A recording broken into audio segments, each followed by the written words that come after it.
Hello everybody. कक्षा 9 की exercise 14.2 का प्रश्न नंबर 4। निकटतम सेंटीमीटरों में मापी गई 50 विद्यार्थियों की लंबाइयाँ ये हैं। लंबाइयाँ हमें दी हुई है।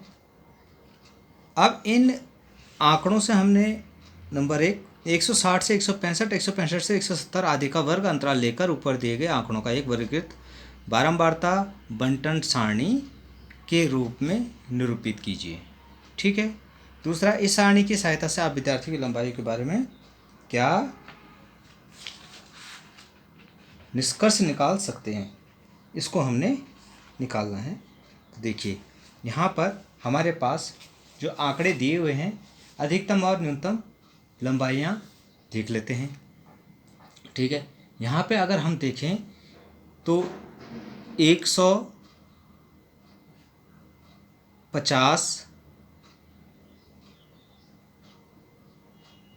सबसे न्यूनतम है और इसमें हम चेक करें तो 173 सबसे अधिकतम है, मतलब सबसे ज़्यादा है। ठीक है। तो इसको कैसे हम करेंगे? तो न्यूनतम हमारे पास क्या है? 150 और अधिकतम क्या है? लंबाई 173 है। हमने 160 और 165 से 170 एक वर्ग अंतराल दे रखा है। वर्ग माप क्या है? समान है। तो समान आकार के वर्ग हमारे पास क्या होंगे? इसको मैं यहाँ पर लिख देता हूँ। देखिए, लंबाई पहला होगा लंबाई सेंटीमीटर में, दूसरा होगा मिलान चिन्ह,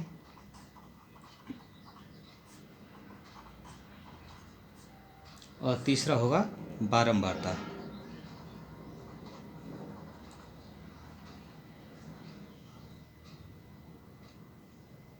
अब इस टेबल को हम बना देते हैं।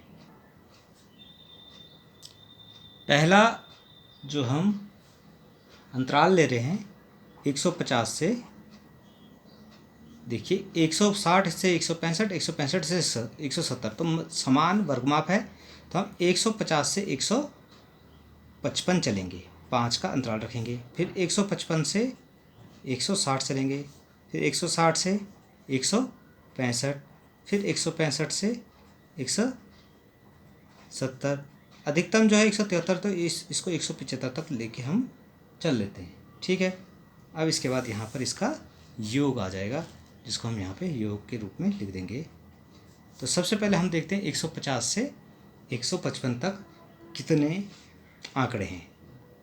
तो ध्यान देंगे, जब भी हम आंकड़ों को लेंगे तो उसमें 150 को हम सम्मिलित नहीं करेंगे, 155 को हम सम्मिलित नहीं करेंगे, 150 से शुरू करेंगे। तो ये वाला हम सम्मिलित नहीं करेंगे। ठीक है। तो देखिए, पहला 1 2 3 4 5 6 7 8 9 10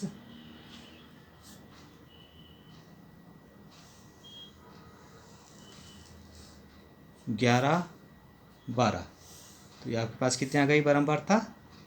12। तो 12 को कैसे लिखेंगे? 1 2 3 4 5, 1 2 3 4 5, और ये 2 अलग से लिख देंगे। ठीक है। अब हम 155 से 160 देखते हैं, तो उसमें 160 को हम सम्मिलित नहीं करेंगे।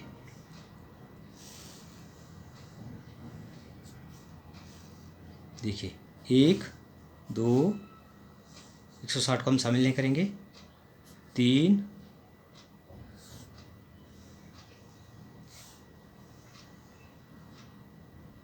4 5 6 7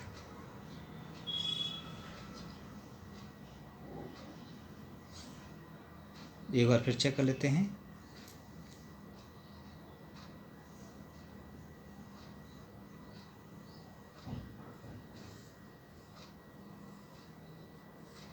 8